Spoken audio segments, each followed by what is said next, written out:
ሰላም ጤና ይስጥልኝ ውድ የቻናሌ ቤተሰቦች እንዴት ናችሁ?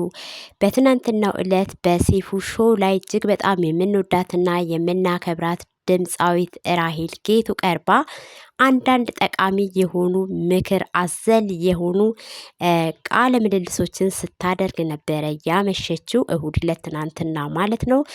ድምፃዊት ራሄል ጌቱ እጅግ በጣም ጠንካራና ልባም ሴት እንደሆነች እኔ በግሌ ተምሬበታለሁ። ይህንን ቪዲዮ አጠር አድርጌ ላልሰሙ ሰዎችም ትምህርት ይሆናቸዋል ብዬ ያሰብኩትን ከቪዲዮ ላይ ቀንጨብጨብ አድርጌ ይዤላችሁ ወደ እናንተ መጥቻለሁ። ለቻናሉ አዲስ የሆናችሁ ላይክ እና ሰብስክራይብ እያደረጋችሁ እስከ መጨረሻው ድረስ አብራችሁኝ እንድትቆዩ በአክብሮት እጠይቃለሁ ማለት ነው። ውድ የቻናሌ ቤተሰቦች እንግዲህ አንዳንድ ጊዜ በህይወታችን ውስብስብ ያለና አስቸጋሪ የሆነ ነገር ይገጥመናል። በተለይ ለሴት ልጅ ከባድ የሆኑ ፈተናዎች ይመጣሉ ማለት ነው። ፈተና ወደ ህይወታችን ሲመጣ እንዴት አድርገን በብልሃትና በትዕግስት ፈጣሪን በማመስገን በፈተና ውስጥ እያለን ምንም እንኳን ባይኖረን የፈጠረን አምላክ እግዚአብሔር እንዳለን እያሰብን ፈተናውን በእርጋታ ማለፍ እንዳለብን ጠቁማናለች ማለት ነው።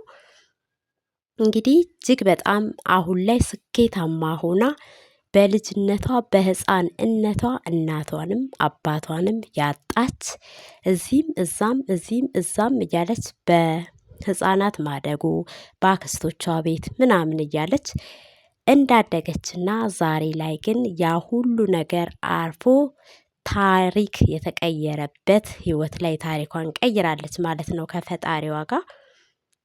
እንግዲህ እናትና አባት በህፃንነታችን ማጣት አይደለም እያሉ እንኳን ህይወት ምን አይነት ውስብስብና አስቸጋሪ እንደሆነች አንዳንድ ጊዜ ለአንዳንድ ሰዎች ማለት ነው እንደሆነችብን እናውቃለን። ነገር ግን ህይወታችን ሲወሳሰብ ሳንማረርና ሌላ ነገር ውስጥ መግባት እንዳይኖርብን ከአንዳንድ ህይወትን አሸንፈው ስኬት ጫፍ ላይ ደርሰው ከሚያስተምሩን ሰዎች ላይ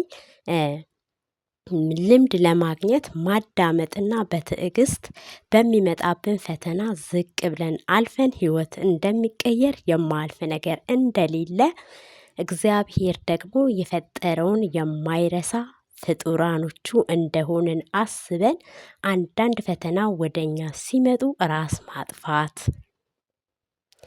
እና የጀመርነውን መተው ተስፋ መቁረጥ የመሳሰሉ ነገሮችን ማድረግ እንደሌለብን ሰፋ አድርጋ ያስተማረችን ጎበዝ ታታሪ ወጣት ድምፃዊት እንደሆነች ሁላችንም ተረድተናል ማለት ነው። እንግዲህ የሰው ልጅ ሆኖ የማይፈተን የማይሰቃይ የማይንገላታ የለምና እኛ ደግሞ በተለይ ሴቶች ከዚህ ላይ መማር ያለብን ነገር ትልቁ ነገር ምንድነው ማለት ነው? ነገ ሌላ ቀን እንደሆነና የማያልፍ ነገር እንደሌለ ተምረን ህይወታችን ምንጊዜም ህይወት ይቀጥላልና እግዚአብሔር ደግሞ ፍጡራኖቹን እንደማይረሳ ከዚች ልጅ ቪዲዮ ተምሬያለሁ እኔ በግሌ ማለት ነው።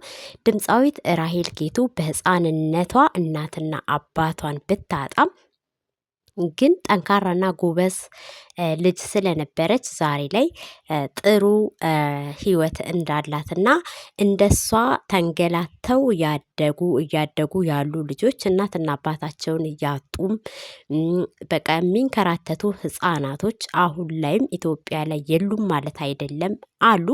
ነገር ግን ቢሳካልኝ እግዚአብሔር ደግሞ ያሳካልኛል። ለነዛ ህፃናቶች ማድረግ የምፈልገው ነገር ቢኖር ያለምንም ጭንቀትና ያለምንም ሀሳብ ትምህርታቸውን የሚማሩበት ትልቅ የሆነ ትምህርት ቤት መገንባትና ህፃናቶችን በስነ ስርዓት መመገብ ይሄ የኔ ህልም ነው ስትልም ገልጻለች። ህልሟን ደግሞ እዚህ ያደረሳት ፈጣሪዋ እንደሚያሳካላትና እውን እንደሚያደርግላት አንጠራጠርም።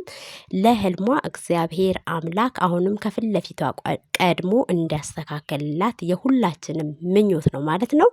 እንግዲህ ድምፃዊቷ ራሄል ጌቱ ያለፈችበት ነገር አስቸጋሪና ከባድ እንደሆነ ስለተረዳች አሁን ላይ ደግሞ ያው መከራና ስቃይ ስላለፈ እኔ ያሳለፍኩትን ሌሎች ህፃናቶች እንዲያሳልፉ ስለማልፈልግ እግዚአብሔር ቢረዳኝ ማድረግ የሚፈልገው ህፃናቶችን መመገብና ያለምንም ጭንቀትና ሀሳብ የሚማሩበት ትምህርት ቤትን መገንባት ነው ስትል ያሰበችውን እና የተናገረችውን እግዚአብሔር እንዲያሳካላት የሁላችንም ምኞት ነው። ደግሞም ያሳካላታል።